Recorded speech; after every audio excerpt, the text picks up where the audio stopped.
Hello, everybody. Welcome to the Newspaste podcast with me, your host, Johnny Vedmore. And I'm looking forward to it. I mean, we always have a little, me and whichever guest coming on, we always have a little chat before we actually come on. And, I'm smiling, he's smiling. It looks like we're going to have a good conversation. We're really on the same page in loads of different ways. And this is fearless. This is, I would never have met this man here unless we had both been targeted within censorship, really just focused, targeted, and in a way which was, it was almost ridiculous. It was almost a creme de la creme ridiculous. We'll talk about this, but this is Etienne de la Boetie squared. You got to add the 2 to the end because otherwise in a search engine you're going to find a philosopher probably with a beard. Did the original Etienne de la Boetie without the square, did he have a beard? He had a mustache. Oh, right, okay. Then I'm not interested if he had a mustache. Yeah. So explain a little bit about, because you're obviously, we see up there the Art of Liberty Foundation. You know, you obviously on the libertarian strand of politics. I don't know which part of that you were in, and it's big, complicated. Weird in places, really weird in other places, funny and amusing, and more free. And I consider myself a libertarian, just because I just want people to stop, suppressing. So tell people, what is your, first of all, where are you from, and what is your political journey that got you to where you are now? So I'm a misplaced Texan, and so I'm from Texas here in the United States. And my nom de plume is that of a 16th century French political philosopher. The original Etienne de la Boetie was really the first person to expose the tricks and techniques that rulers used, not just to get obedience, but to get fealty and adoration. I am a libertarian, which is kind of like the umbrella term for, pro-freedom, pro-liberty, pro-free market political philosophies in the world, but really I'm a voluntarist, and a voluntarist is someone that does not believe in the legitimacy, the necessity, or the desirability of having a government. And in my book, the book I'm most known for, Government, the Biggest Scam in History Exposed, I make the case that government is not only always illegitimate. You can never have a legitimate government for a variety of reasons. You can't delegate a right that you don't have yourself to a representative or to a government to represent you doing something you don't have the ability to do yourself. So if I don't have the ability to take Johnny's money and redistribute it, or I don't have the rules to, if I don't have the ability myself to make up rules for Johnny, then I can't delegate it to a representative to do something that I don't have the right to do myself. And so if I can't, you can't be bound by a social contract you didn't sign. And if my lovely fiance and myself can't vote to rob Johnny because there's 2 of us and 1 of Johnny, well, it doesn't matter if there's 3 of us or 10 of us or 300 million of us. There's no magical additional person that makes something immoral and illogical now moral and logical. So government has been the biggest scam in all of human history.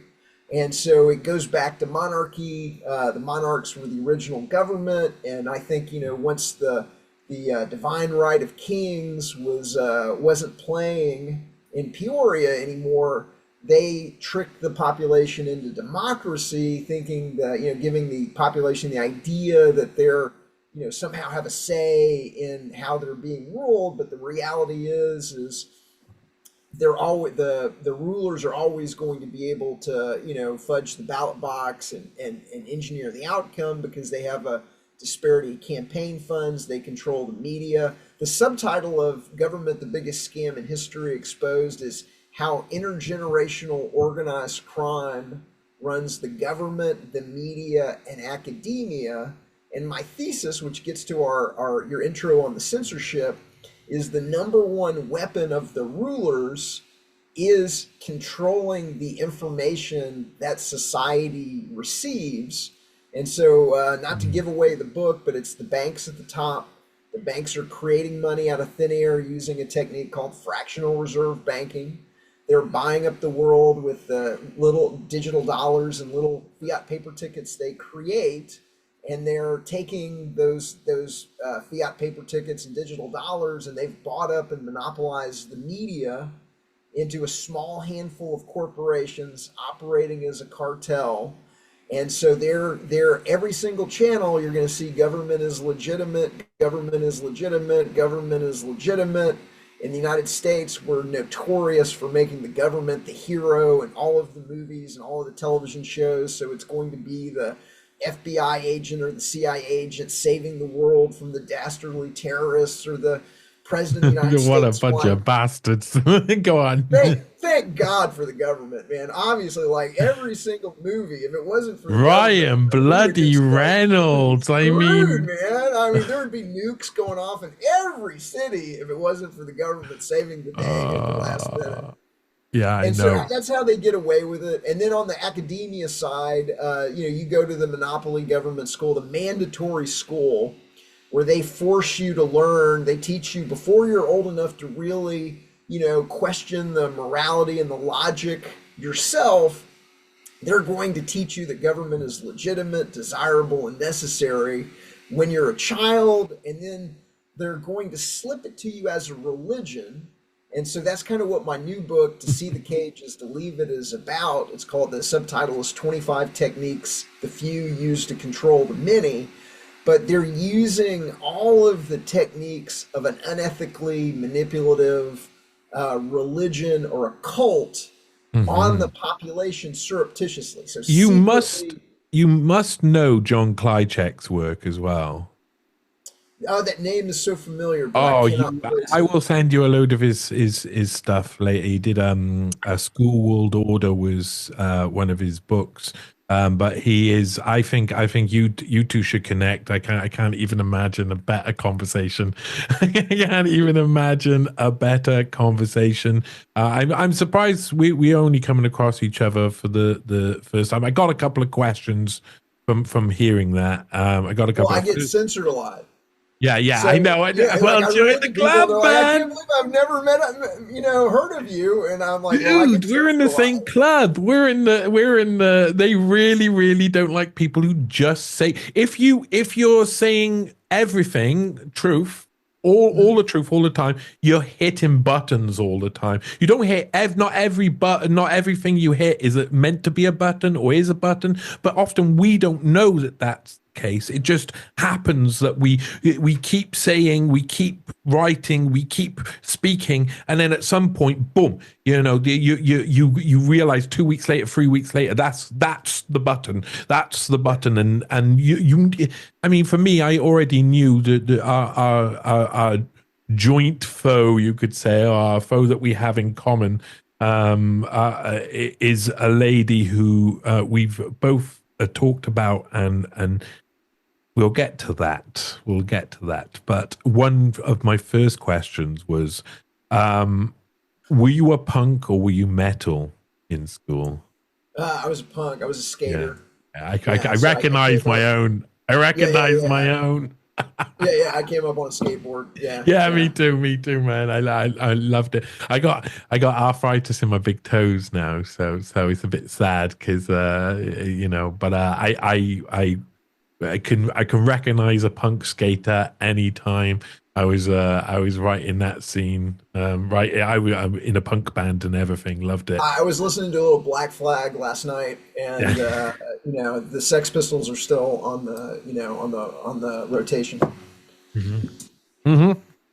Yeah, I can sense that. So, when did you start doing like more? Because you there's a lot of content. I've been going through some of your content. You got a lot of content. You're talking about all of the things that need to be talked about. Not just this is one of the problems I have with a lot of people on the independent media is that they clearly are heavily focused on just one topic of interest, just one, and that seems to me a little bit of a red flag to say that they're controlling one topic and that's what they're meant to do. I mean, it looks like that because most people get, if they're triggered to want to write, are triggered by multiple things, and I find that in your stuff. So when did you start actually talking out loud? Because I get a feeling you were already like me, sitting around in your teenage years, putting the world to rights.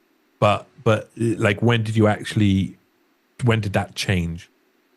So I think I wrote my book, the first edition of Government, the Biggest Scam in History, around 2017 for like a small group of people. I put out like 50. I actually wrote it for my kids. My kids were in the government school system at the time, and I was watching the government school system run these unethically manipulative techniques on my kids that I break down in the book. And so I wrote the book originally just, because my kids were in this system. I wanted them to understand what these techniques were. And then I printed 50 copies for 50 influential people in the Liberty movement. It was very, very well received. And so then I turned it, into a book. And then I have refined it and, like it's on its fifth edition right now. It's been the best-selling book at over 24 Liberty conferences and events. And then the new book, so that was in like 2017. And then I really kind of went full steam, like right before I'd started going full steam right before the COVID. And then one of the things I was known for at the COVID was we really were at the forefront of leading the resistance to the COVID. We realized it was a scam. I realized it was a scam very early on and began organizing resistance in Santa Cruz, California with a gentleman by the name of David Rodriguez. And we started out with like less than a dozen people, and a month later we had 400 people on a Facebook group, and we were marching through the streets, distributing flyers. We were going into hospitals, exposing empty hospitals, empty waiting rooms, talking to people in the hospital that said the whole thing was a scam. And so they pulled my heartstrings good, really. I'm lucky enough to be in the same strain of journalism and the world as you clearly are. So I was also working for Unlimited Hangout then. So but from about I wrote the first Youngcomen article in 2019, and by mid 2020 I was working for Unlimited Hangout, and by late 2020 I was living with Whitney in Chile. And then we had like we come back here and had baby eventually, and all through that time was all COVID. And when it first hit, I felt like, oh, what if it is true, and people are dying, and the hospitals are full? I feel like I should actually volunteer, go to the hospitals and help out. And I tried that.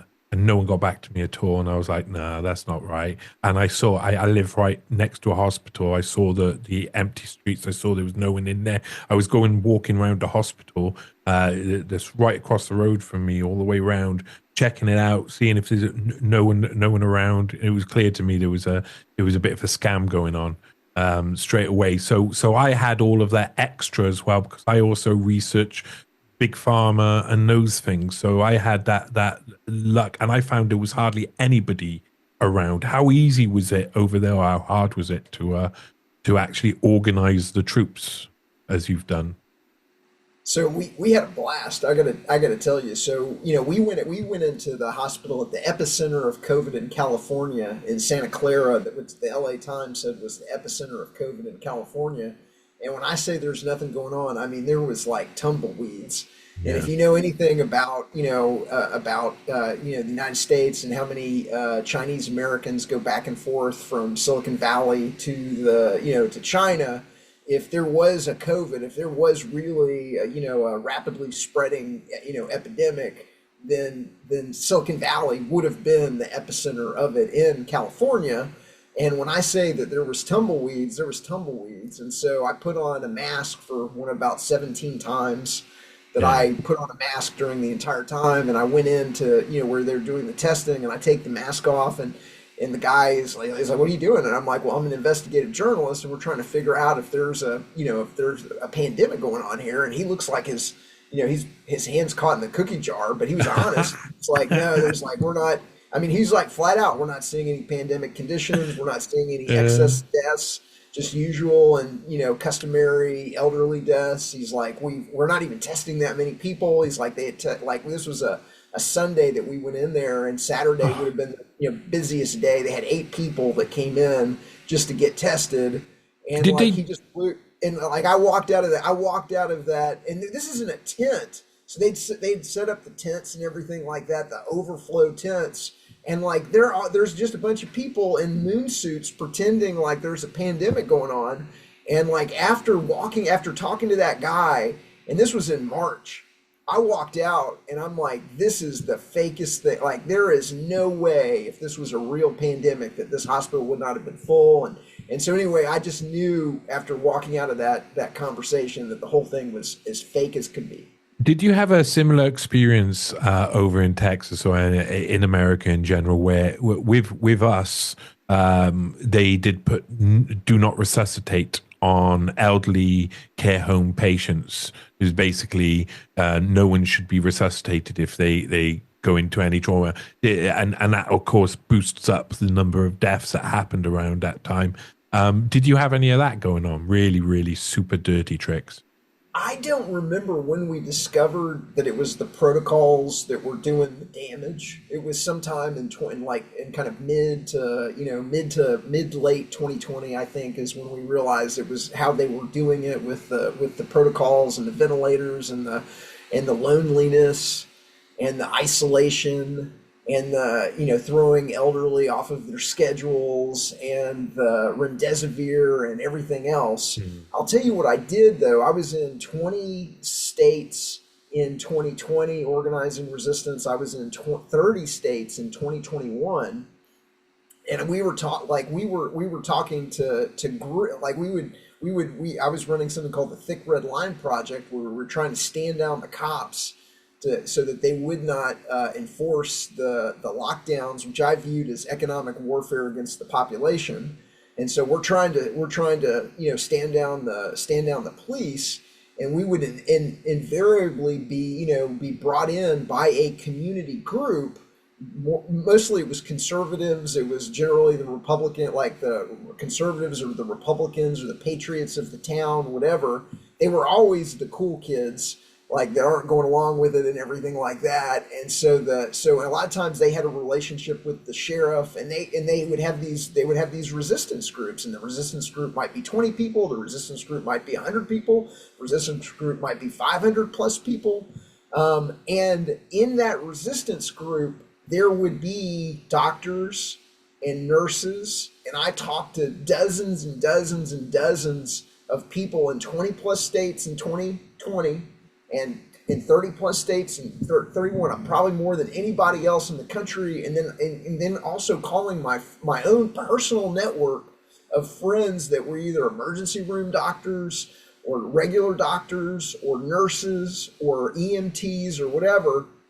And I found one person that actually claimed that they had pandemic conditions, and she was a hospital administrator, and I didn't believe her. And I think she was but anyway, I talked to hundreds of people that were in the medical profession over that time, and nobody claimed that they were experiencing pandemic conditions. We would drive up to the hospital just to talk to the paramedics that were outside and just say, hey man, we're just doing a survey, as we went town to town to town and for doing these resistance activities.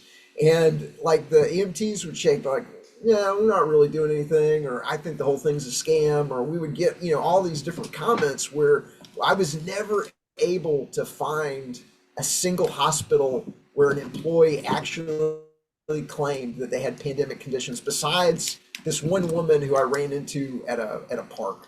Wow. Well, the park lady. Okay, we're going to talk about park ladies here, because I had the same experience in that sense. I had I live right underneath a hospital, and the majority of people who live in my community are either nurses, doctors, they're at hospital admin or their managers in the NHS. Like the entirety of the outskirts of the hospital is just that student nurse. This is a university hospital, a University Hospital of Wales. So it has a really massive amount of students in there as well. So everybody, absolutely everybody around here is, and the majority of is working in the hospital, but the majority of them didn't want to have the conversation during COVID. They did not want to.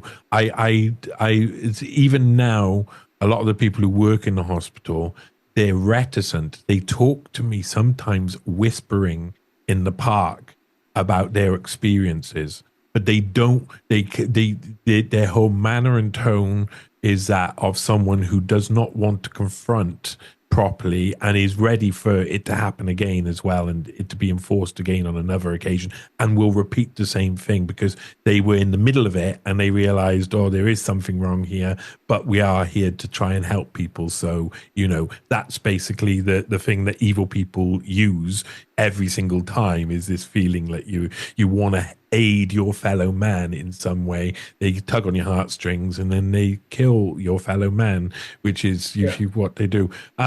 There was one lady in a park. I like her. She's a nice woman. She's a nice woman. She was I can't remember what you call it. It's like a temporary doctor, a locum. She was like a locum. She in the hospital, temporary doctor of some sort. And she was really calm, lovely lady. Had a lovely, beautiful golden retriever.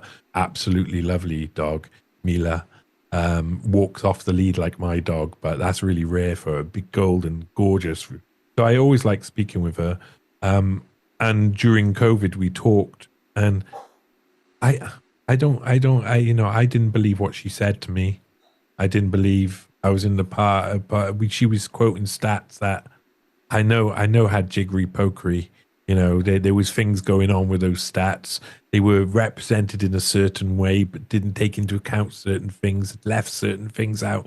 And she didn't, I felt like when she was telling me, she didn't feel like it was true as well. And she was just in a state of like hyper normalization where she's got to say what everybody else who's around her all the time believes. And she's in the mantra mode, they're just repeating the words, repeating the words. And I remember the people listening to us talk and looking shocked and worried. And some people didn't properly communicate with me afterwards because I talked about it openly and said I didn't believe it. I didn't believe it. I'm looking around and saying there's no one going into that hospital. I'm saying it's right across the way from me. It's just not happening. But there was another lady as well who was talking about the tests. She was talking about the lateral flow test. And it's like, once something is a virus or an infection or whatever is within a virus is within a body of people, after a certain amount of time, everybody's had the illness and the illness mutates. That's the idea of it. And then if you have lateral flow tests after it's already endemic in any national population, it's no better than 50-50. It's no better than chance. It doesn't actually give you. But they say they got this mantra, 96.6% accurate. 96.6% accurate.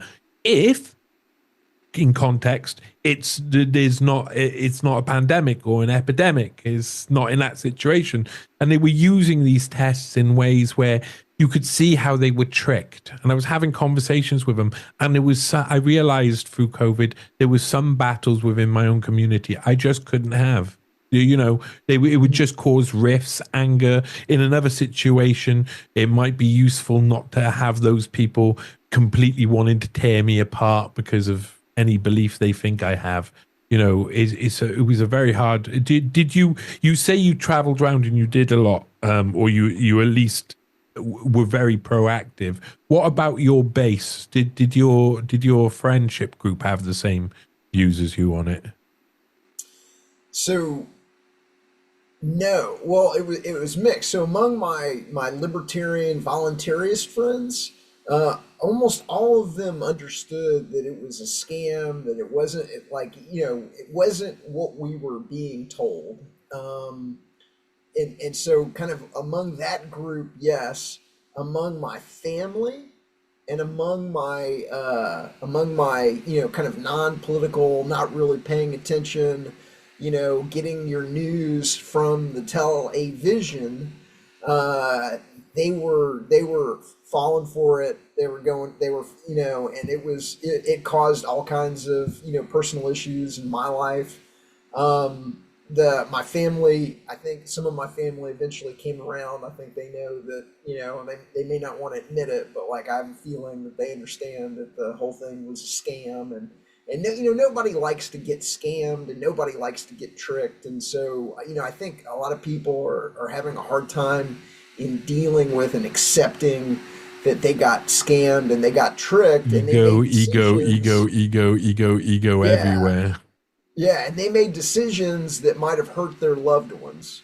And so, like, I think that that's a really, really big psychological issue with a lot of people is that they made decisions that may have hurt their loved ones. And I don't think, I got to tell you the thing with, like vaccination, I've been an anti, vaccination advocate. And, once a mom makes the decision to stick that needle into the arm, they're never going to admit that that needle was dangerous. They're never going to admit that they've hurt their child. They're never going to admit that something happened. And so I think that there's a version of that with the COVID. And so once like you're not going to admit that you made decisions that hurt your loved ones. You're not going to admit that you made decisions that hurt your child. There's a huge cognitive dissonance there, and I think that that's the thing that kept COVID going on as long as it did, is that people didn't want to admit they got tricked, didn't want to, because every single person that fell for it had a friend like Etienne or Johnny that was trying to tell them what was going I on, know. and trying to tell them it was a scam, and they just wouldn't listen. And so I think that dynamic, I think that dynamic was very prevalent during those times. Yeah, most definitely. I know a lot. It's some people. I'm lucky. My closest friend is not easy to trick. I say it's what probably why I like him. He knows what is or what isn't. You don't have to run it. He was actually on top of it before for me. I was like the first day when I thought I had to mask up. I thought about it and I just went too far. I just went like all of the way. And then like he said to me, no, that's, what is, you'd have to have gas masks. It was not going to work. So what's the point of wearing a mask? There's no point if it's ineffective anyway. What's the point? So go and do a bit of research. And I went and looked and did a little, what, digging around, and found out it was those masks with filters on, which were like 150 quid, with the closest thing you can get where you have to change your filters all of the time. It's like, what the fuck? Right. So if you're going to get ill, you're going to get ill. If they're going to release something, they're going to release something, and that's going to happen. That's going to happen. The whole thing was kind of like set up to go. They knew the dynamics, and what you're talking about as well is that these little sort of like, if you were playing a role play game and you were looking at the consequences of your two decisions that you make, there's going to be loads of little details that later on will make people understand that this was all a bit of a, they know the outcome already. They know the outcome of complex games.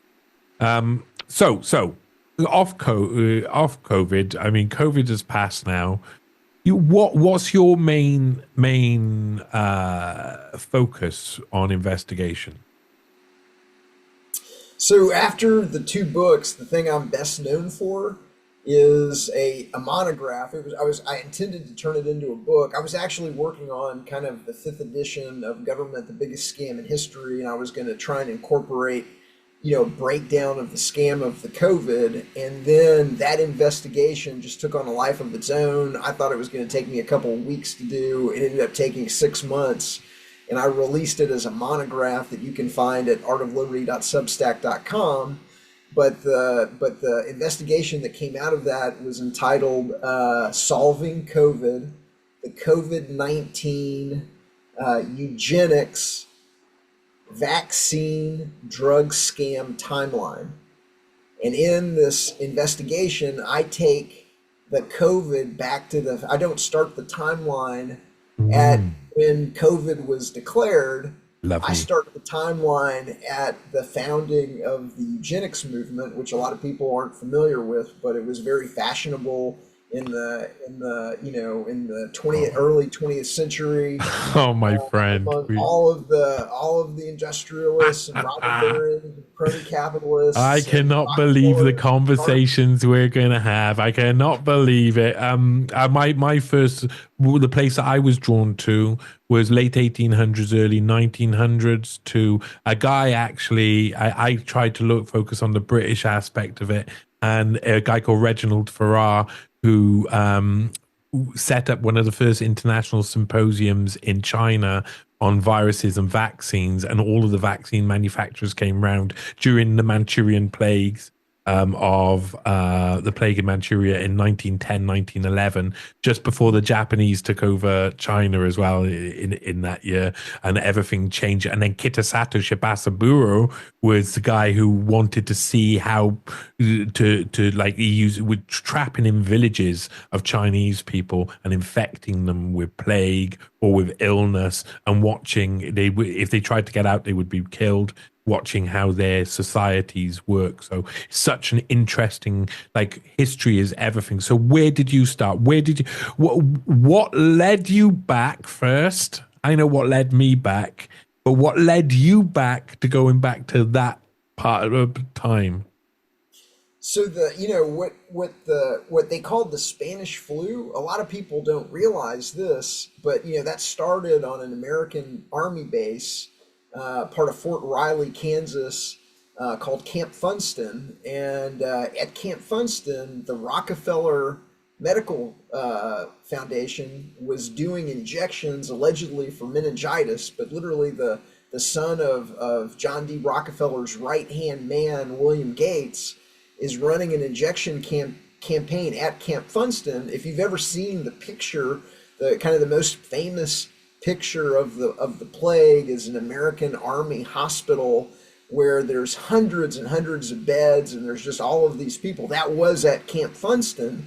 And so once I realized that the kind of connection that, hey, this isn't the first time they've done this, that was the first time they'd masked the public. That was the first time. So the kind of the thesis of the investigation turned into, hey, this is like a serial scam that they've been running since the last century, where every generation or so we're going to have some kind of quote unquote pandemic that's going to require the government to buy a whole bunch of vaccines, and that they're going to force into people. They're going whether and so whether it was swine flu, whether it was avian flu, whether it was AIDS, whether it was the COVID, all of this it's like a pattern where you can see who's making the money and how they're faking the test.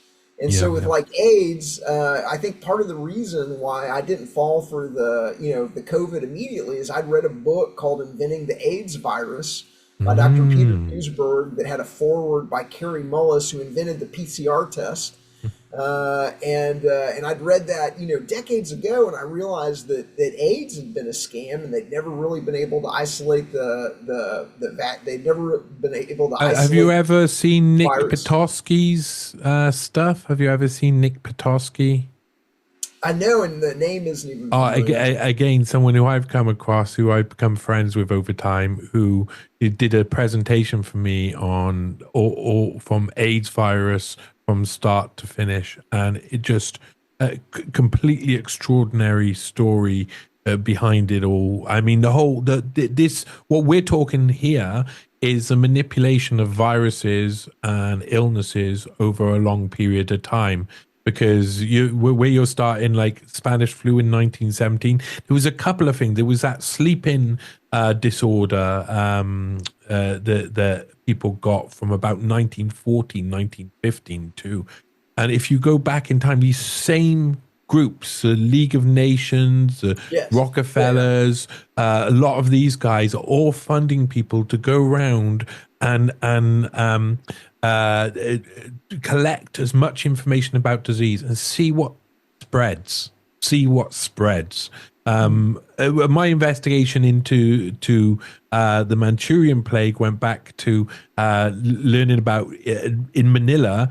Dr. Strong, who represented the Americans at the international seminar, had been selected by the Rockefellers. So when they went to government, when they went to the ministers for health at the time, or whatever you call them, in America, they were told, "Oh, go and to the Rockefellers, and they'll make the decision." So already back then, you can see who's making the moves, and it's all about making people sick and making as And no, many well, it's people all sick about as making possible. money.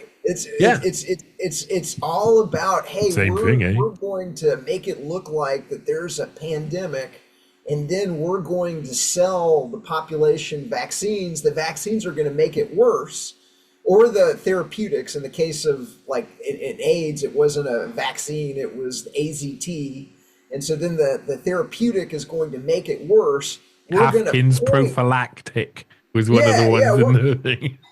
we're like it. So remdesivir with the COVID, AZT with AIDS. The cure is going to make it worse. We're going to point to that outcome and say, look, there's it's like it's mutating or it's getting worse. We're going to point to what the therapeutic does as if that's the evidence of the disease that we're trying to sell the public on, and then we're going to just transfer hundreds of billions of dollars out the back door.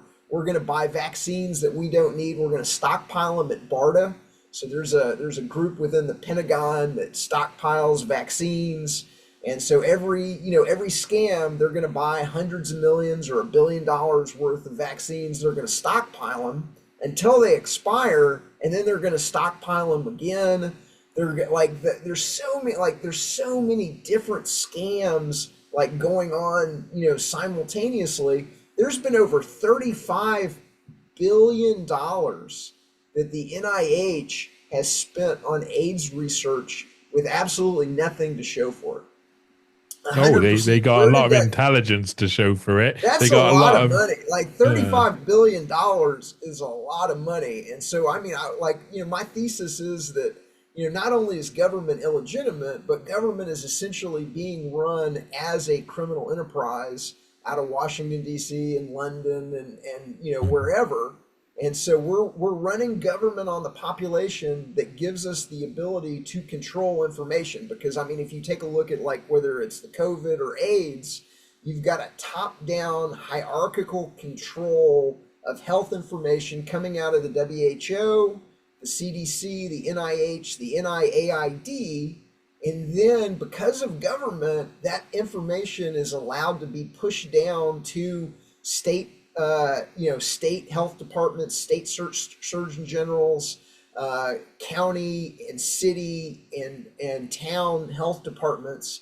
And so you're able to, take a bad policy or bad hospital protocols, and you're able to hierarchically push them down through government. And then you're able to, mandate certain hospital protocols, therapeutics that make it worse. And then you're able to, in the case of COVID, you're able to mandate a quote unquote vaccine that's really ought to be called an experimental gene therapy. And you're able to make people sick. And I think that was the goal. And so I think that they're eugenicists. And so what you're seeing with the output of the quote unquote vaccine that they forced on everybody is you're seeing sterility issues. You're seeing, if a lot of women that were pregnant when they took the quote unquote vaccine, it acted as an abortifacient. as a, it induced a miscarriage or an abortion, and now you've got fertility issues. They're And still pushing it on them. They're still pushing it on yeah, pregnant women. It's unbelievable over here. I've heard it on a couple of occasions. It's just made me gasp out loud. Just amazing. Something that was experimental, just continuously being used afterwards anyway. Unbelievable. Some of this is wild. And what you're talking about, the hierarchical structure, is Winston Smith's all the way down, burning the truth. As yes, each time goes down, it gets more and more to the point where it's detached from what the objective is. The objective has one look, and what the information comes out looks. It looks like it's not going to cause any trouble at all. It's benign, but it's not. It's not. It's the worst type of thing. Benign policies that allow them to do whatever they want is what rules the world at the moment. It's not going to get any easier though. And one of the things you said, easier. Okay. So earlier on, I'm looking for some sort of conflict here. I'm coming. Here we go. This is my conflict. The idea of replacing this system is very tempting, isn't it? It's extremely tempting. And so at the moment, what we're being offered is various forms of technocracy. And that it comes with all of that comes with a panopticon, a nice big digital panopticon that's run by one or two. Now, I've noticed in your work, of course, you're focusing on things like BlackRock, and you're focusing on corporate parts of the structures that make up the owners of that, or the controllers of that panopticon, though they offset their control to often ex Israeli military, CIA, who, it doesn't matter, intelligence agents who from things like Unit 8200 who are running these companies and going forward. What future can you see, and how will it differentiate from any other technocracy if there's always going to be a panopticon? And how do you have libertarianism come out within a technocratic system? Well, first of all, just to kind of restate the thesis. So it's the banks on the top. They're creating money out of thin air, even though that's inflationary, even though that's stealing the value out of everybody else's money. And for those in your audience that aren't familiar with the term fractional reserve banking, when you go to a bank to get a mortgage or a car loan or a 50-year mortgage, the bank is not loaning you another depositor's money. What the bank does is the bank tickles the ivories on the keyboard and credits your account with digital dollars. They just come into existence as a ledger entry on the bank's keyboard. And then you spend the rest of your life paying back a loan that the bank created out of thin air. And if you don't make your payments, then they steal it. And now the bank owns real property, real estate, real, assets and real things. And so that system is inherently inflationary, and that system is inherently criminal. They're stealing the they're engaged in they've created a monetary system that is inherently fraudulent and is inherently stealing the value out of everybody's money. Now, what does that produce? It produces phenomenal quote unquote profits. It's really theft. I don't like using the word profits, but it produces an amazing amount of money for the banks, which is why the bank is the biggest building in every city in the world. Like, if you think about it, like, how did banks get to be the biggest building in every city, on the planet? And the reason is because they're stealing it. And so if you're stealing the value out of the money, so the more money the banks create, you can think of money a little bit like an analogy I use is like a baseball card. And if I have the only, Babe Ruth rookie baseball card in the world, it's worth a whole bunch of money. If there's two of them, it's worth a little bit less. And if somebody finds like a case in a warehouse that nobody knew about and cracked it open, and now there's thousands and thousands, then the market for it collapses. Big And case. so that's how the value of kind of money works. And so if I have a dollar and you have a dollar, dear listener, and we have the only $2 in the world, I have 50% of the world's wealth and you have 50% of the world's wealth, and a bank or a government comes along and creates two additional dollars through fractional reserve banking or through quantitative easing or a printing press or digital dollar creation, well, now all of a sudden the bank has stolen 50% of the world's wealth, and you and I have been reduced to 25% of the world's wealth. Mm-hmm. And Yeah. so that's the main scam. Now, so how would you, the first thing they did is they bought up the media. So the media isn't going to tell the population what's really going on, except in these kind of these authentic voices on the self-directed internet, where people are seeing our pirate transmission right now. We're getting the truth out, through the self-directed internet to people that have discernment and can recognize who the authentic voices are and are paying attention and aren't being distracted by children's games played by adults or by sitcoms or whatever is the distraction of the day on the television. And so the real serious thing that's going on is that we are having systematically the value of the currency stolen from us, where the population is being made artificially poor in a kind of economic warfare against the population. So they don't want the population to have independent wealth. They don't want they want the population to be dependent upon the monopoly companies.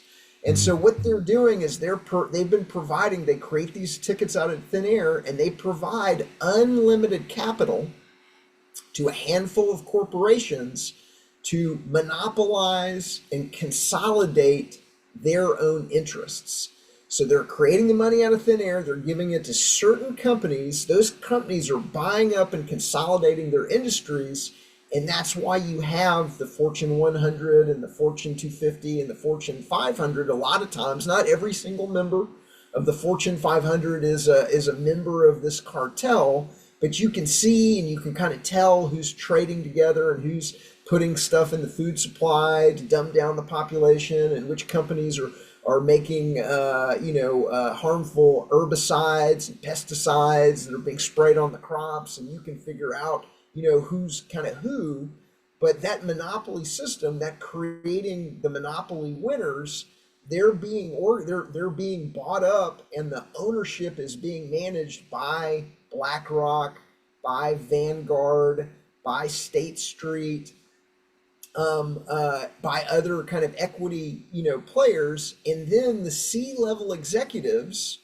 And on the media side of the house, the publishers, the editors, the producers, the reporters, they're being organized into front groups like the World Economic Forum, the Council on Foreign Relations, the Bilderberg Group, where they're meeting on a regular basis in secure facilities around the world. They're being given their marching orders, especially on the media side, that we're going to have a scam like the COVID. Everybody's going to go along with it. These are what the talking points are going to be. If you're familiar with Event 201, Event 201 was really to give the media the talking points. This is how we're going to message COVID. And the interlocutor for the media at Event 201 was Matthew Harrington of Edelman PR. And Edelman PR Yes. own about 60% plus of nearly all media, marketing, promotion, publicists,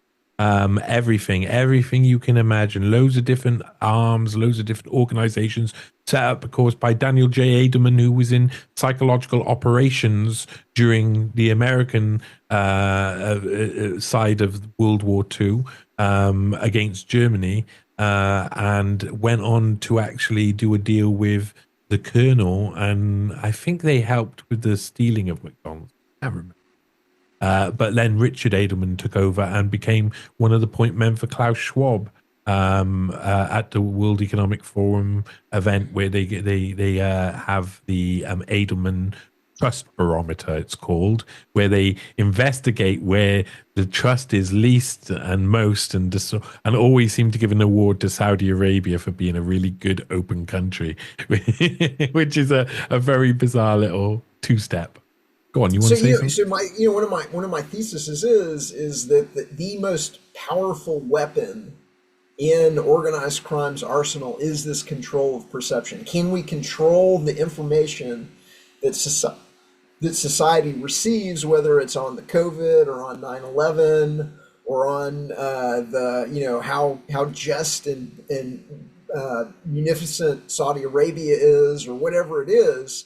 That is the most important weapon. Can they get you to believe that you're not a free and independent human being that just lives on this planet, but by virtue of where you were born, you're an American or an Englishman, and by virtue of where you're born, you now owe money to Washington D.C.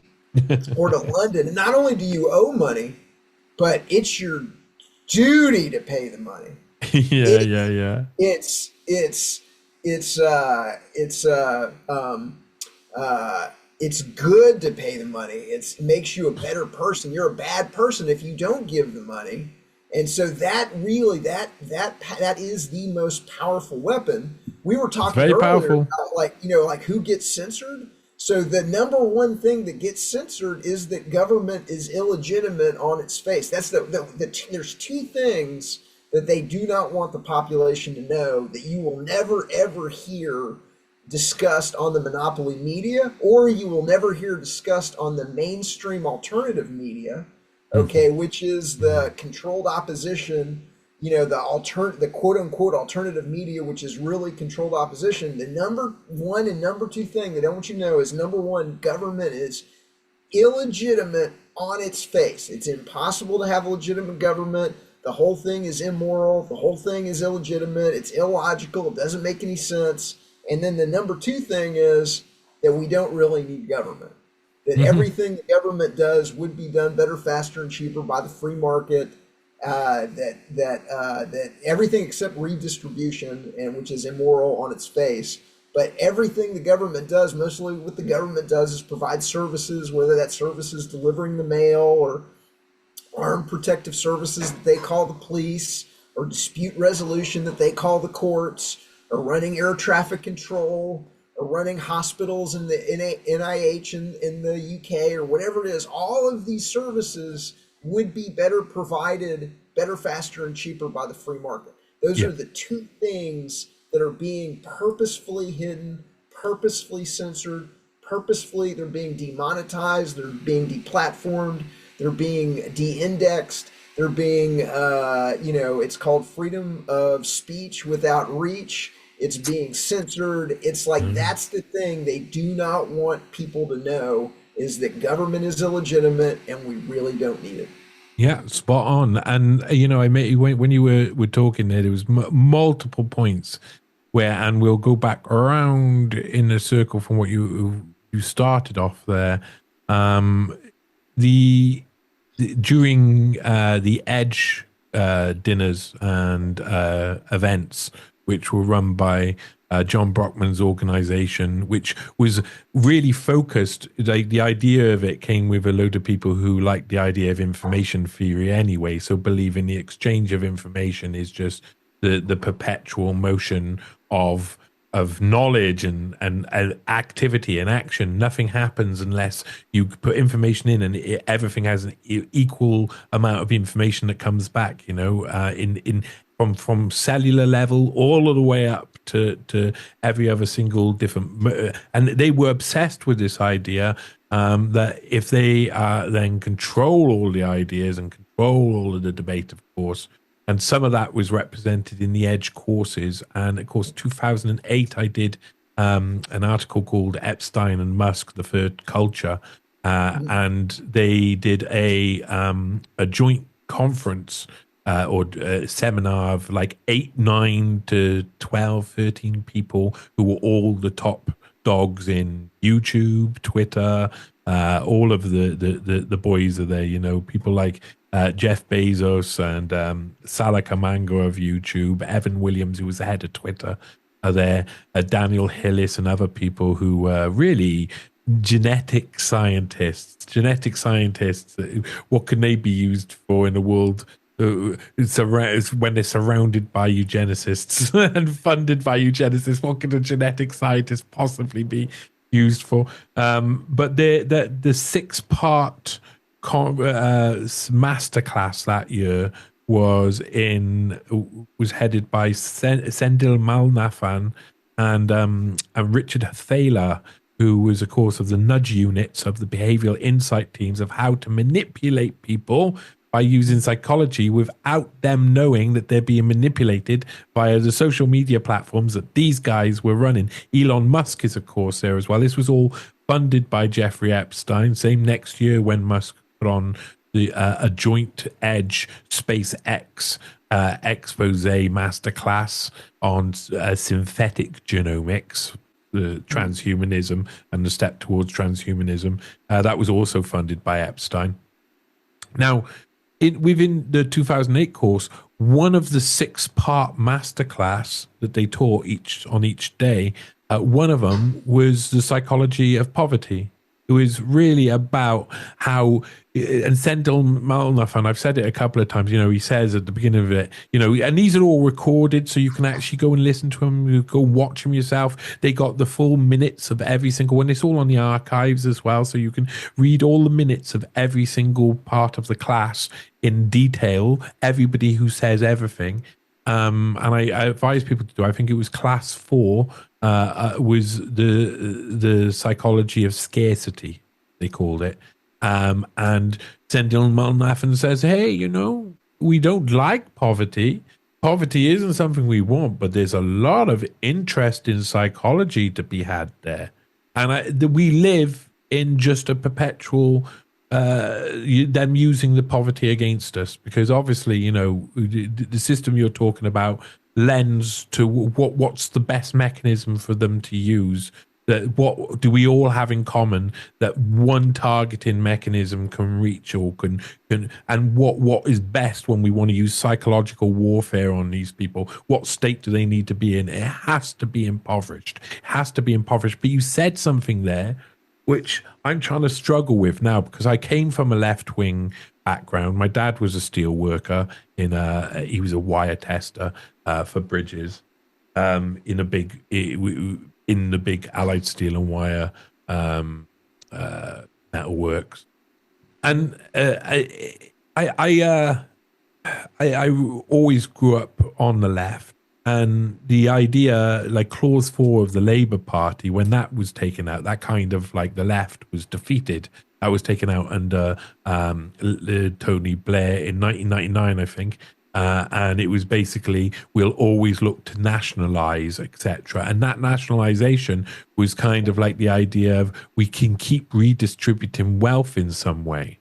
That was the idea. We can stop these rich fat cats taking everything. Now, I don't agree with that model that like everything is all or nothing. I believe in the world that there's always some form of give and take. And when you talk about the system, well, all of those big companies, all of those monopolies, all those banks, they own a massive amount of property, and there's people homeless all over the place. And that can only be, there has to be a mechanism for redistribution of wealth under certain circumstances as a consequence of the system, surely. I agree with that. And so the point that I would make is a lot of people, when you hear the term capitalism, some people think of a free market with private property, and some people think of the bourgeois oppressing the proletariat.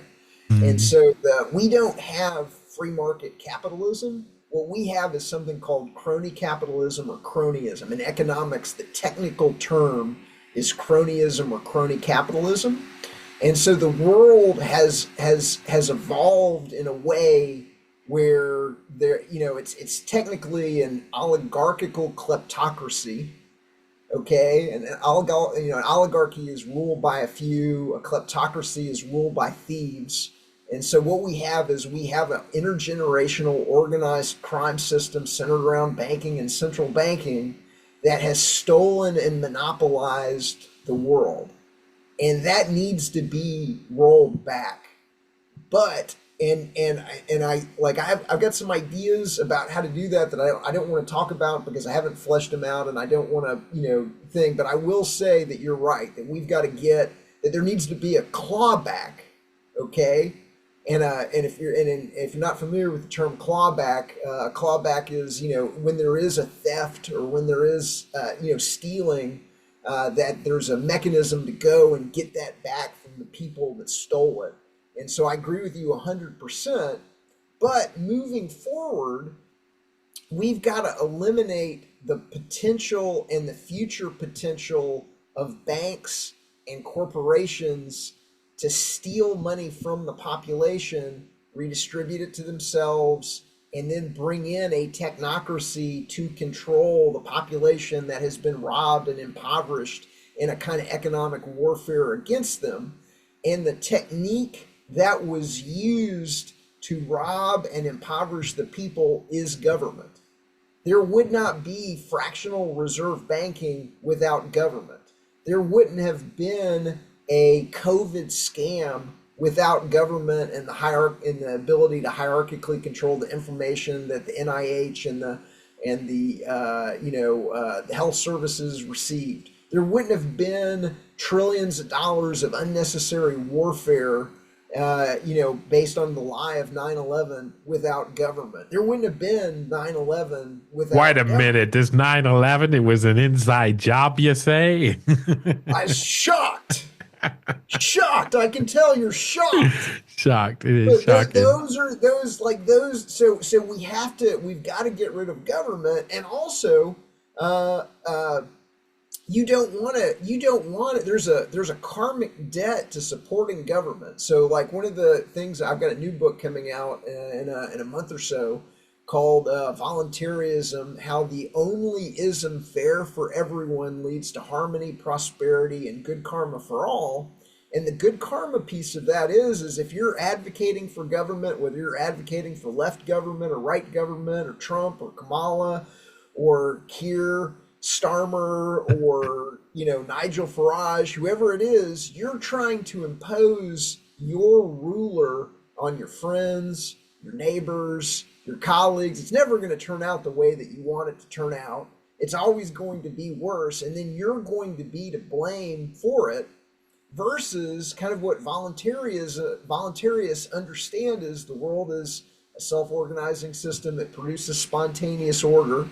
Okay, you don't have to force anything on anybody. The world will, you won't have monopoly police. You'll have armed protective services companies that will compete to which one can keep your neighborhood the safest. And they will compete on who can deliver the most restitution when you get robbed. And they're not going to be arresting people for victimless crimes, smoking a plant or gambling or any of the things that make the police the actual criminals because they're using violence on peaceful people. You're going to get better outcomes from real freedom, and people are going to be wealthier, and you're going to have more harmony in society without government. And when I say you're going to have more harmony here in the United States, we fight at the school board level, okay, to control the curriculum of the entire school district, all the schools in the county. Okay, there's a knife fight, and if you lose in San Francisco, you get LGBTQT studies forced on your kids. If you lose in New York City, you might get critical race theory forced on your kids. If you lose in Dearborn, Michigan, you may get Islamic studies forced on your kids. And so that none of that we don't have to be fighting at the school board, because we would all, if it wasn't for government, we'd all be crazy wealthy and we'd be able to afford whatever kind of education that you want for your kid. Do you want self-directed learning? Do you want Montessori? Do you want Waldorf? Do you want act-on academies? Do you want vocational training? Do you want to, like whatever, like you can get exactly what you want without being forced into a system that you don't want.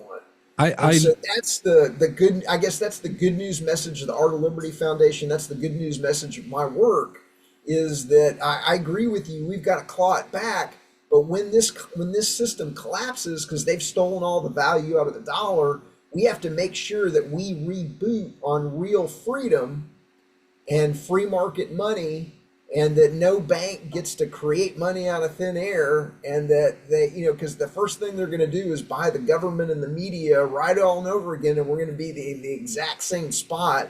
And so that's really what I'm trying to do, is I'm trying to make sure that if this system collapses, or if we can get enough people to change it before it collapses, that we go towards real freedom. And real freedom is the thing that produces harmony and prosperity for society.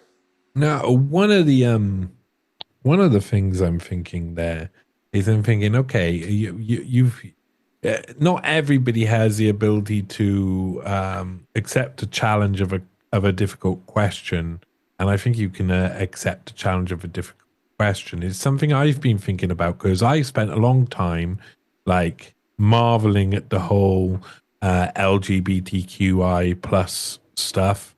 I spoke with lots of people during my time at TNT. I had like four guests a day on sometimes, and I had people who had surgery and regretted it.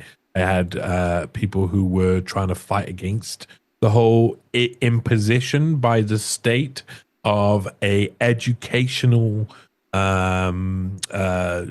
sort of a mass educational reform about sexuality and gender, which most people found as an imposition on their lives and their interaction with their own children. Now, on the other hand, I like someone who does like to weigh things up. And most of this is really about teenagers. And teenagers, as you and I was such a punk. It was obvious. Obvious I was a punk very early on. No, you were a punk. It's very obvious, I bet, straight away that you weren't going to accept the system. Eh? I had a mohawk. I had a mohawk too. I also had the individual like rancid spikes as well back in the day. Old ladies on buses used to touch my hair like this. It's okay if I touch your hair, so that you can see how it is. But I mean, we've always been people who are on the opposite of what is the mainstream, and I see the mainstream change, and it's changing synthetically. So that's understand, but it makes no difference. Teenagers are the most awkward, like of all of us, out of human beings through the teenage years. Teenagers want to do the opposite of whatever society tells them. So surely even an external attempt to normalize anything that's gone to a point where it's really extreme, it has a negative kickback at some point naturally. Like you talk about free markets and everything. Well, the mind is supposed to be a free market, and I think I can see the point that there's a nuance. They're not trying not to make it a free market. They're trying to impose their wishes upon us.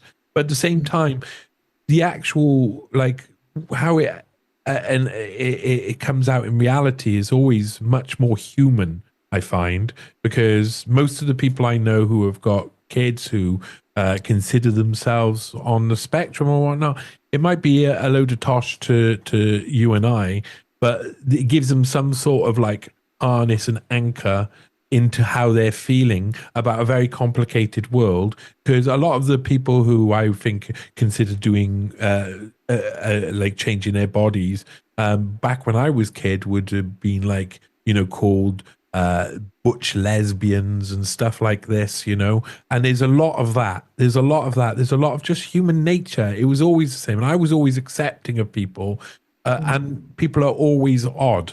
So I find I do think that it's been created into, it's so emotive that it allowed a lot of controlled opposition to create a debate where they pushed it upon everybody all of the time. So I don't know. I'm trying to understand.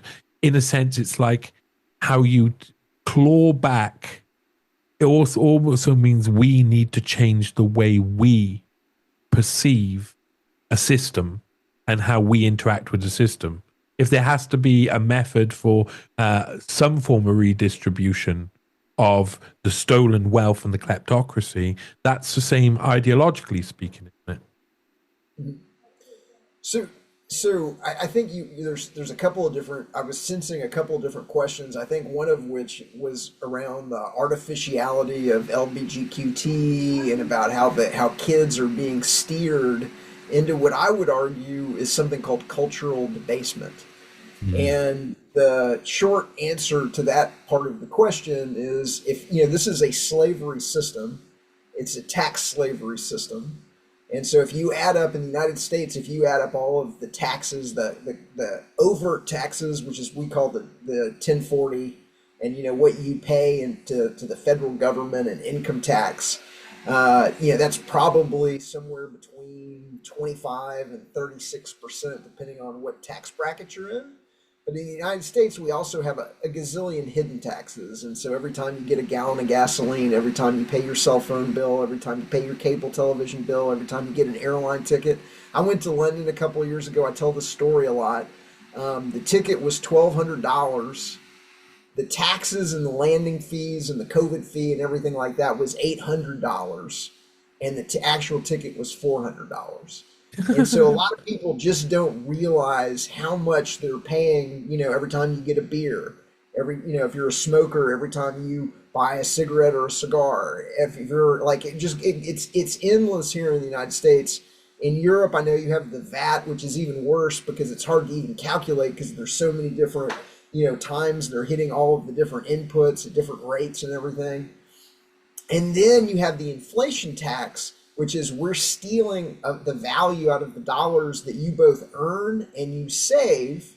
And a lot of people don't understand this. Your dollar or your pound, or whatever, your yen or Deutschmark, whatever it is, it should be buying more and more and more every single year as innovations and productivity improvements reduce the cost of producing and distributing the luxuries and the necessities of life. But instead of your dollar buying more and more and everybody getting wealthier and wealthier, the dollars and the yen and the Deutschmarks and the pounds are losing value every single year, and we're getting artificially poorer and poorer and poorer.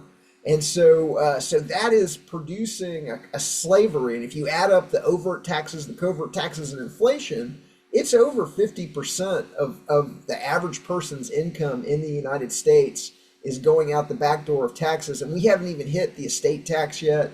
And we haven't even hit another, bunch of other, tax categories.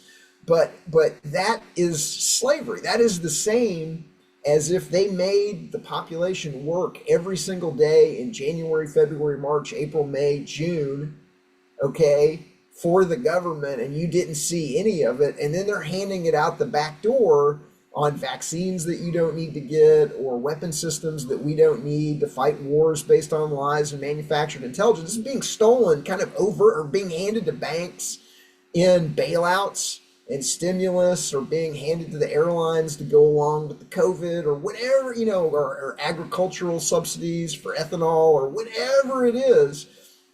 We're being robbed. And so if you're running slaves, and that's what it is, and that's the stone cold truth of it is it's a tax slavery system, and we've got a group of slaves, some of whom live real nice. Like you can make millions and millions of dollars, or even billions of dollars in the system, but as you can't say no. And the difference between a free man and a slave is that a free man can say no.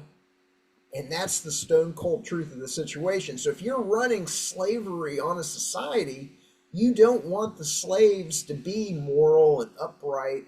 You want them to be drunk and drugged and have psychological issues. And so I think that part of the system is part of its cultural debasement.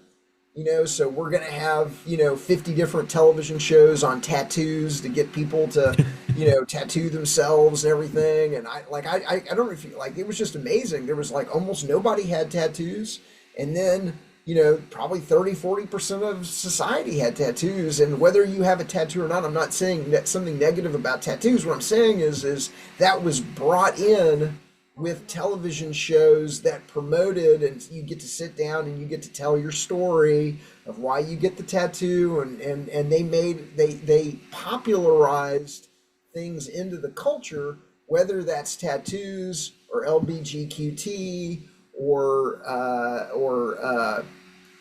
you name it. There's Some of that has crossovers as well.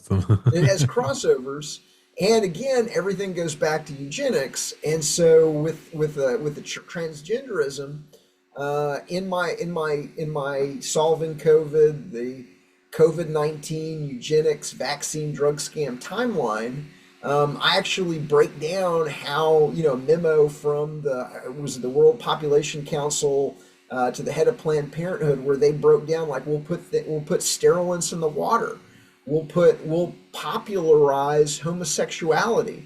And so they had a whole list of kind of foundational changes to society to promote homosexuality. And so when you see that come true, so there's a plan. Some of the wealthiest people in the world have a plan to put chemicals into the food system and the water system, and to promote homosexuality on television to reduce the population and to reduce, to depopulate the planet. And when that comes true, we're all scratching our heads going, that's the weirdest thing. How did that happen? And so whether it's atrazine, so the herbicide atrazine, which is a gender bender, whether it's the BPA and the BPS in the cash register receipts and the can linings, and you take a look at, especially Netflix. You talked about the background of Edelman Worldwide. The background of Netflix is that's the Bernays family. And the CEO and the founder of Netflix, his middle name is Bernays, and Edward Bernays was the founder of propaganda. He was a propagandist for the Rockefellers. Good man, if you ask me. A very good man. Upstanding citizen. He tricked women into smoking torches of freedom. He gave the world bacon and eggs. Yeah. So Netflix is popularizing everything from the sexualizing of children to transgenderism to there's gay characters in every single television show.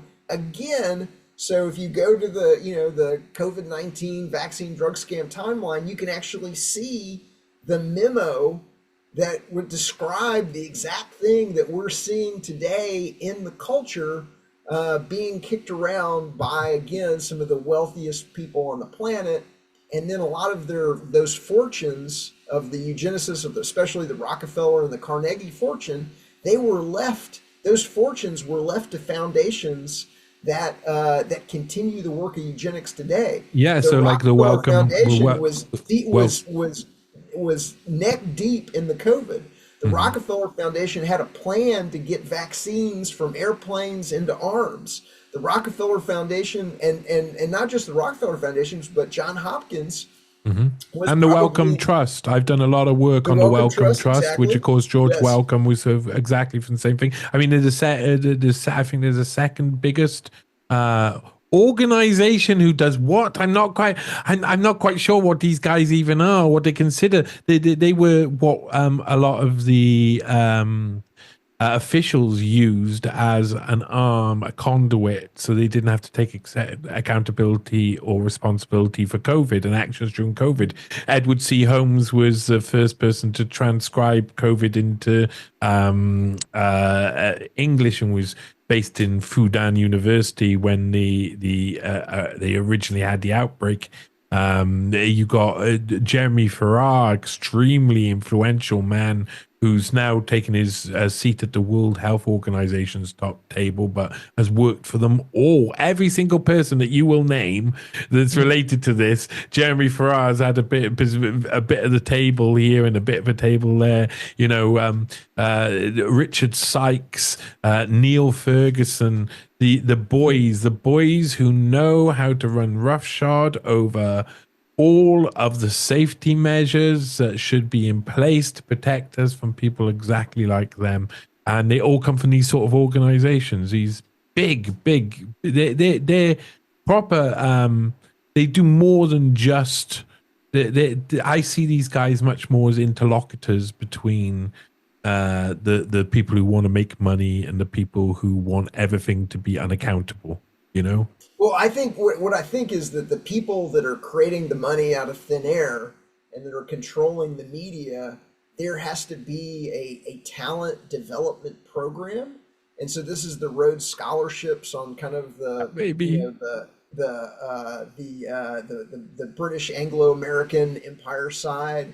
This is the World Economics Forum's Young Global Yeah. Leaders That's my program. expertise. That's my I'm the number one expert in the history of the World Economic Forum, the global Young Global Leaders program. Not only that, the Forum for Young Global Leaders. We're going back to Kissinger's International Seminar, which was, of course, made out of a CIA-funded program. And Klaus Schwab himself went through and was given mentorship through that course of Herman Kahn, the like main guy behind nuclear theory from the Hudson Institute, and John Kenneth Galbraith, one of the biggest, Yep. most important statesmen in history, go back and create the World Economic Forum's Young Global Leader program, which really was an extension again of CIA programs. I just released an article called Thiel and Schwab. It's about Klaus Thiel and Klaus Schwab both working on the South African nuclear apartheid era nuclear program at the same time between 1967 onwards during an unknown genocide, which no one really recognizes, where they sent black people with no protection down a uranium mine to ingest uranium, take it home to their families, and everybody died, basically. Everybody would die. It's a horror story, absolute horror story. But I discovered in 1965 and 1966, Klaus Schwab had been welcomed in, of course, through Kissinger's International Seminar, and had gone to UC Berkeley, to the center of the American nuclear physics programs during 1966, and spent 6 weeks there just while he's doing the Kissinger's International Seminar, and just before he's going to go back and be given a position in his father's old Nazi model company, Escher Weiss, which he'll merge and help the nuclear apartheid regime of South Africa become. I mean, it's just a crazy story, but when you actually look it all through, it's all different forms of mentorship programs, leadership programs. That's how they do it. They make sure every single, even Edge itself, that was kind of a leadership program. Jeffrey Epstein himself was a leadership guy. He was all about looking after the Democratic Party leadership and the technocracy, interlocutor really between what was a Republican-leaning intelligence-led outfit who were trying to control and make sure that the Democratic Party stayed in line, especially, and they put their own leaders in the power in the Democratic Party, especially since JFK. From that point on, the Democratic Party had been definitely controlled by a Republican-leaning intelligence infrastructure through people like George H.W. Bush, etc., who, of course, and then Clinton, who is the one who brings in Epstein, who then focuses in on potential young leaders. It's all really easy to trace. So why don't people trace it? Can you tell me? Because they're distracted and they're deceived. And it's funny because I have to bring this up, so I've got to credit you. I like it just dawned on me. So when I wrote the solving COVID, the COVID-19 eugenics vaccine drug scam timeline, I actually leaned on some of your work into the founding of the World Economic Forum and how Klaus Schwab came across with Galbraith and with Kahn, and they helped him gather the first, like collect what became the World Economic Forum. Back then it was the Business Roundtable, or whatever it was. European Management Forum. It was The and European Management Forum. Now, this is interesting. This is where you're, because this, because I know we don't have a lot of time and we wanted to talk about the censorship. And so when we posted the solving COVID, the COVID-19 eugenics vaccine drug scam timeline on Substack, We published it as an article on Substack. Several months later, I was like looking through the article and I realized somebody's gone in and edited out certain aspects of the article. And I went and I got the original and I go and I look into it. And what the one that really stood out, the thing that they didn't want to know, and was they took out a screenshot I had of the Harvard Crimson article about Humphrey the Dorman's. CIA Yeah. funding of Henry Kissinger's International Symposium, and they took out, that's one of the things that got censored off of Substack. So then we had to repost another article on it and then include a link to the PDF in case it happened again. But that's one of the things that got censored out of the Substack version of our article, was your research into who was behind the WEF and how it's essentially an outgrowth of the Council on Foreign Relations. And I don't know if you knew that this was going on, but in the 1980s, there was a group called the Fund to Restore an Educated Electorate, and they began publishing a chart showing the Council on Foreign Relations, the Trilateral Commission, and the Bilderberg Group, and their connections to every power center in the United States. I have a poster of it at artofliberty.org/white-rose, and it's one of the posters. Send it to me. Oh yeah. And so it goes back. And so what happened is the Council on Foreign Relations, that poster and that visualization is so striking because you can actually see every power center in the United States, the head of the FBI, the CIA, the presidency, the vice presidency, every major cabinet position, every major bank. So it's the nexus of the CFR is the nexus of the intelligence communities, the government, the banks, major universities, things like that, going back decades through Republican and Democrat administrations. Every major power position has been held by somebody within at least one of those organizations, frequently two or three. So the person will be a member of the Council on Foreign Relations, the Trilateral Commission, and an attendee of the Bilderberg meetings, going back decades through Republican, Democrat. And this visualization spread virally through the United States. And so what I think happened is they realized that people were on to the CFR. And so I think the WEF is hey, they figured out the CFR and the Trilateral Commission, and they're figuring out how we're organizing the C-level executives. I can tell you the reformation period of that. I would say between 1967, the very last moment of Kissinger's international seminar, and the opening of the German Marshall Fund at Harvard, that kind of took a different route of the same sort of leadership programs, but from a distance. There was a moment where there was a reset in 1967 where they said, we're going to say everything out loud. We're going to say the CIA was involved with all of it. And then we're going to create this new world order of non-governmental organizations, non-governmental development organizations, other organizations that are detached from state. Like, of course, I mean, everybody knows things like USAID, etc. And even in comments during the 80s, you can see them say, well, this is just an offshoot of the CIA, really. I mean, we all know what this is.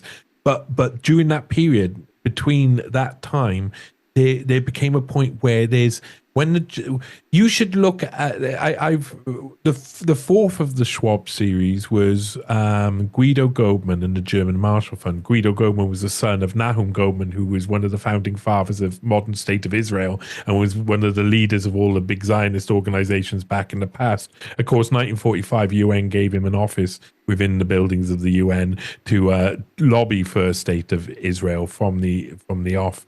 And Guido Goldman would eventually be Henry Kissinger's best friend and flatmate.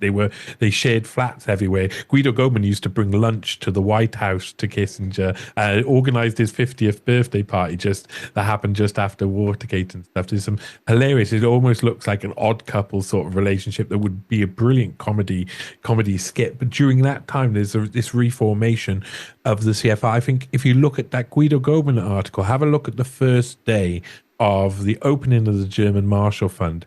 Every single person who's standing there, from David Rockefeller all the way across the board, every single one of them is a member of the CFR. Every single one of them. So the other thing the WEF gave them, the one thing that I just wanted to add to what you said, is it internationalized something that was essentially a national program within the United States. The Trilateral Commission was international, but it was smaller. It was more kind of inclusive. And so they took the CFR model and they globalized it for the WEF. There's an amazing picture on the first day of the opening ceremony where Willy Brandt, the German prime minister, who's got I can't remember what they called him. He was the chancellor. He was the such a weird history. He's not even really German in a sense, and it looks like an intelligence construct.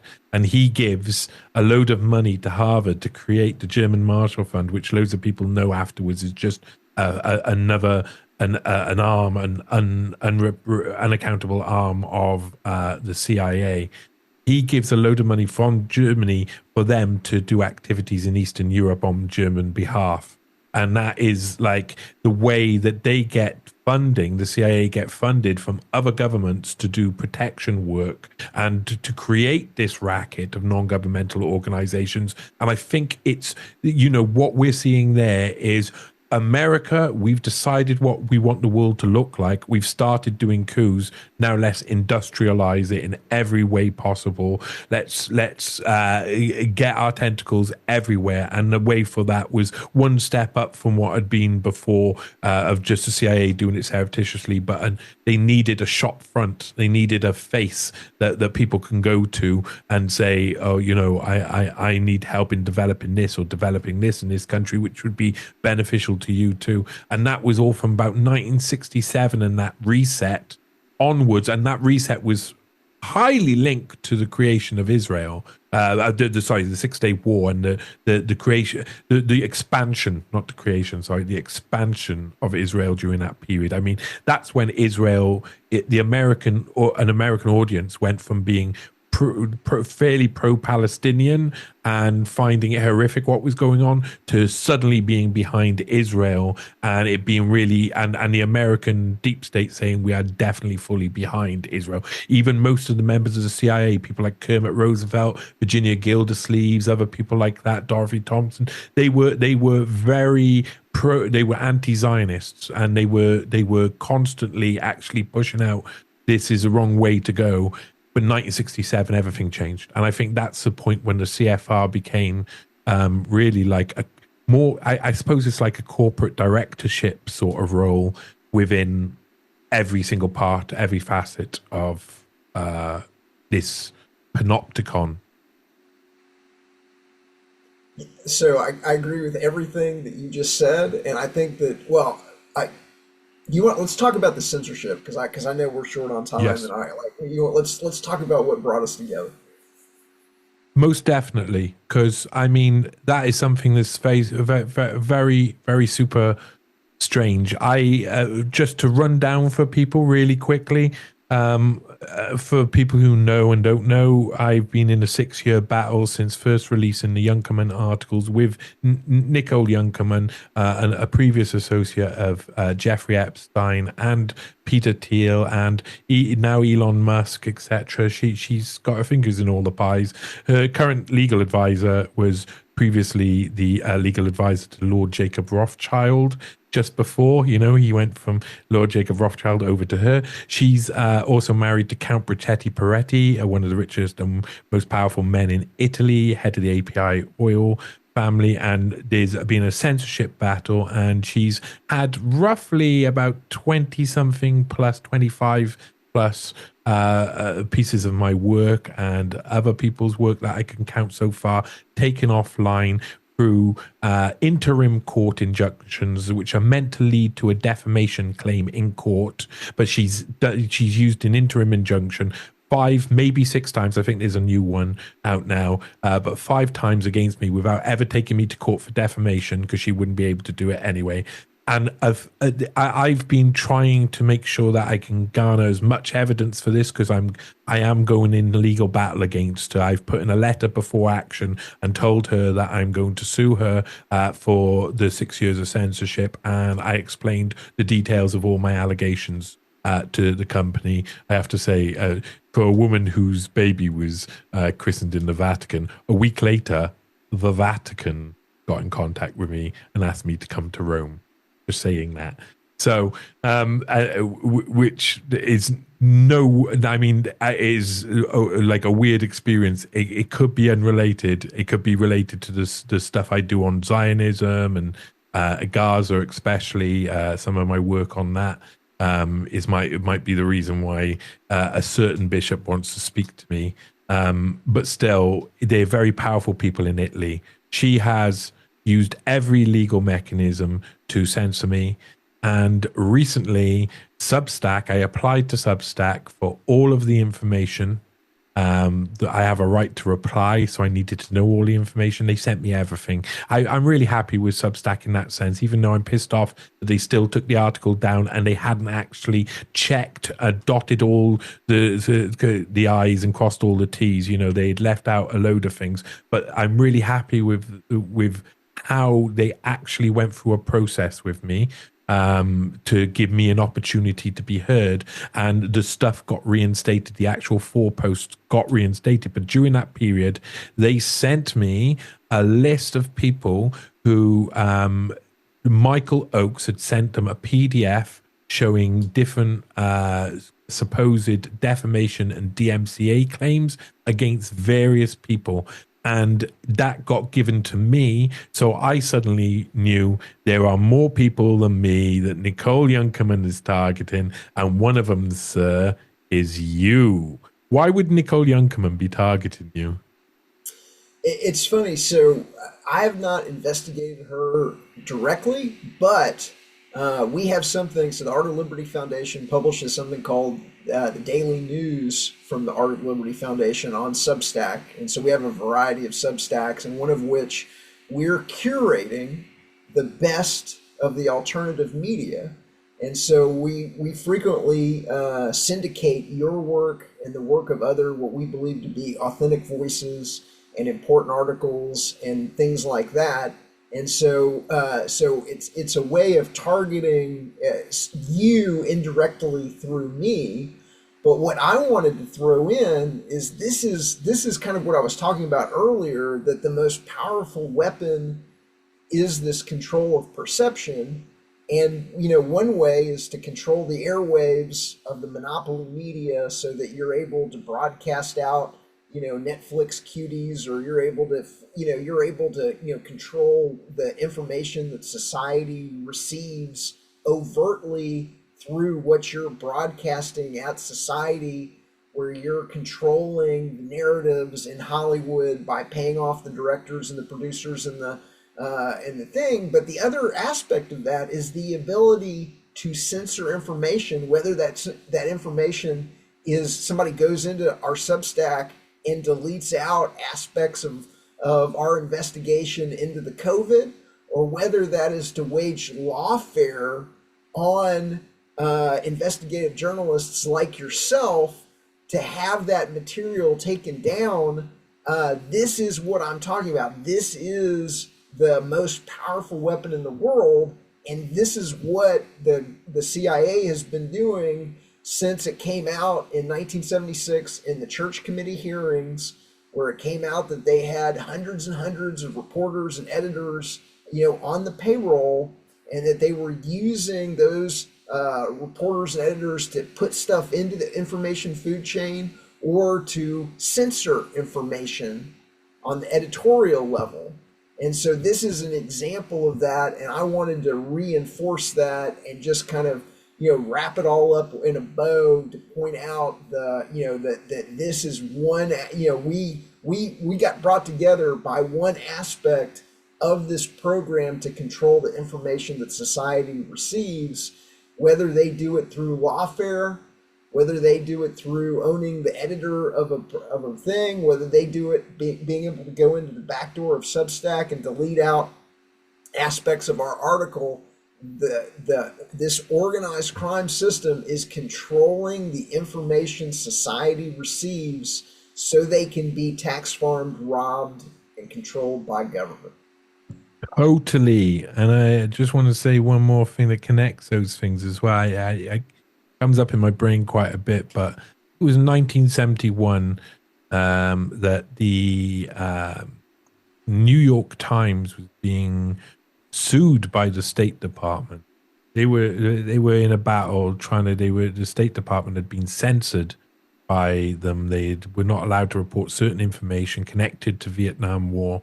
And Max Frankel, who became one of the editors at the Times, was called up to these hearings and gave evidence about how important it is to have a free press, how the decisions on who knows what truth is everything about freedom, is if you do not know, if you only know part of the truth, you do not have freedom.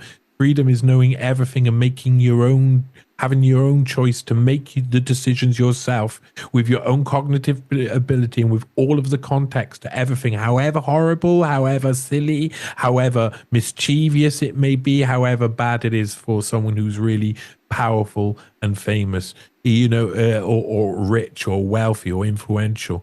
And Max Frankel said all of these things. And a year later, he became part of the German Marshall Fund. Wow. And won a Pulitzer Prize. Nice. It's nice. He says, we need freedom. We need freedom. We need freedom. And then the CIA bought him, gave him a massive prize. In his book, My Time with the Times and My Time at the Times, or something like that it's called, Max Frankel said he really deeply regretted getting involved with the German Marshall Fund. But the German Marshall Fund was very appropriate for him because I think he had lots of influential friends in the field, and the ones who are put out to speak about it out like they're heroes out on the mainstream, well, they're only out there because they're not the real heroes. The real heroes are censored. You don't hear who they are. Some of the best people in history, we know all of these big names, but I bet you some of the most important people in history are nameless people who are akin to you and I, battling grunts, punk grunts, Mohican bearing punk grunts out there on the front lines. So, man, I've had such a good conversation. It's been so like there's so many angles we could go, and I think we're going to have another conversation at some point. I'm open to having any type of discussion, even if you just want to have a chit chat sometime about how to solve these different things. I'd love to do that. Can you tell people where they can go to find your work and just give them a little bit of a final thought? Yeah, absolutely. And I agree. I would love to have another conversation. We're definitely going to have another conversation. This has been fantastic. And thank you for what you do. I'm Etienne de la Boetie. My organization is the Art of Liberty Foundation. We're a startup public policy organization where we want to have a voluntarist think tank where kind of our two tenets are, number one, that government is always illegitimate. It's impossible to have a legitimate government. And then the other focus of our research is that the government is being run as a criminal enterprise, that you can track the money, hundreds and hundreds and hundreds and hundreds of billions of dollars being, going out the back door to very identifiable, the usual suspects. We're exposing the fraud of fractional reserve banking and how the monopoly media system and monopoly academia system works. We're at artofliberty.org. Most of my writings are available for free at artofliberty.substack.com. That's where you can get the Solving COVID, the COVID-19 Eugenics vaccine drug scam timeline that I mentioned on a couple of different occasions during the conversation. And you can get my book, Government, the Biggest Scam in History, Exposed, at government-scam.com. And you can get my new book, To See the Cage is to Leave It, 25 Techniques the Few Use to Control the Many, at seethecage.com. Excellent. Brilliant. And this being the Newspaste podcast with me, your host, Johnny Vedmore. And as I always say at the end, bye.